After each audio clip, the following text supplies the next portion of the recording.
When you were a child, did you ever want a pet? Maybe a rabbit? Well, this little boy in Listen Rabbit by Aileen Fisher wanted a rabbit. I saw him first when the sun went down in the summer sky at the edge of town, where the grass grew green and the path grew brown. I didn't know what he was at all when I saw him first, sort of halfway small, sort of halfway grown, near a gray old stone in the field alone. Then I saw his ears standing rabbit tall. I stood as still as a windless tree, and I looked at him, and he looked at me, with only one eye that I could see bulging out of the side of his head. "Nice little rabbit," I softly said inside myself, though I hoped he'd hear, with two long ears standing up so near and my thoughts so clear. Then my heart went thump. And you know why? Because I thought that maybe, as time went by, the rabbit and I, if he felt like me, could have each other for company. I didn't have a puppy, I didn't have a mouse. My sister had kittens all over the house, and a tabby-striped cat and a tabby-striped blouse. And Mother kept saying, "A motherly cat and umpteen kittens is plenty, that's that."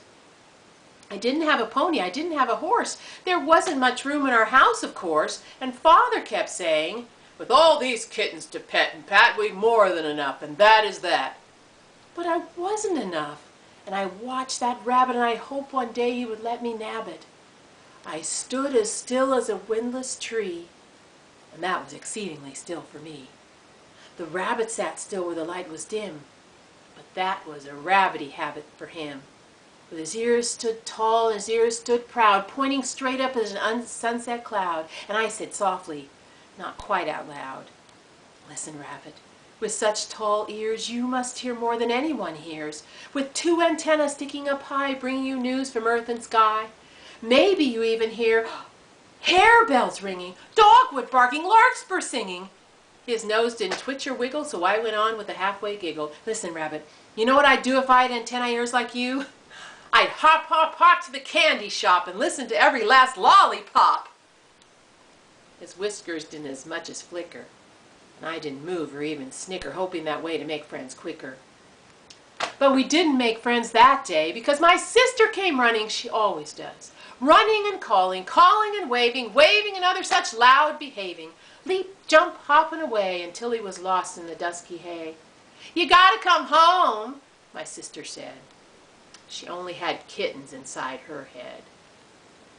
On the way home, I thought about ears, the hundreds of things a cottontail hears, probably, possibly, liker than not, that we never know or whether or what. Sound of spiders taking a walk, sound of aphids sucking a stalk, sound of beetles dodging a hawk, sound of fireflies talking their talk. I picked up a stick and thought about eyes. Thought how my rabbit was certainly wise to put his eyes on the sides instead of right up front in his little fur head. Thought how my rabbit was not a dunce to look more ways than one at once, with so many enemies waiting to snatch him, race him, chase him, worry and catch him. I kicked at a stone and thought about feet. Thought how my rabbits were certainly neat, rompy and stompy and springy and fleet, hoppy and ploppy and hard to beat. My sister said, "What are you blinking about, dreaming and scheming and thinking about?" "Nothing," I said, and my thoughts winked out like a flick of foam, and I raced her home.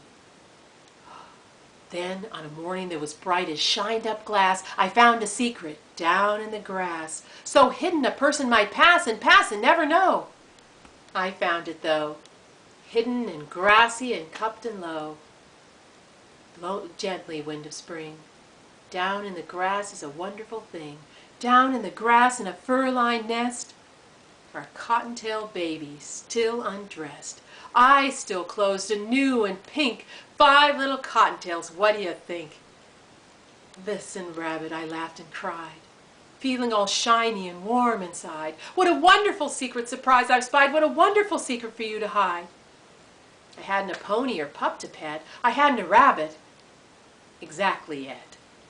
But I had a nest, like a fur-lined cup, and 5 baby rabbits to watch grow up.